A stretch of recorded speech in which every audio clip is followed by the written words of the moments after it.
నువ్వు మటన్ పచ్చడి. మటన్ పచ్చడి. వావ్.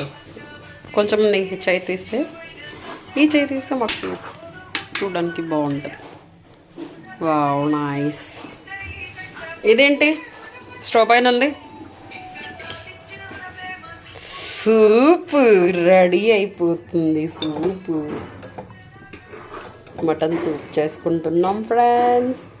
ఇది వచ్చేసి వేడి వేడి రైస్. పొగలు వస్తుంది. ఇది ఏమంటారు సూప్. ఇది రైస్. ఇది వచ్చేసి మటన్ పచ్చడి. కలుపుతుంది వచ్చేసి జోజు బాబు. నా జోజు పిల్లిగాడు నాకు చాలా హెల్ప్ చేశాడు పనిలో. అదేవిధంగా మా పెద్ద బాబు ఏం చేస్తున్నాడో చూద్దామా మనం. ఇదిగో దొంగ దొరికాడు, ఉరికాడు.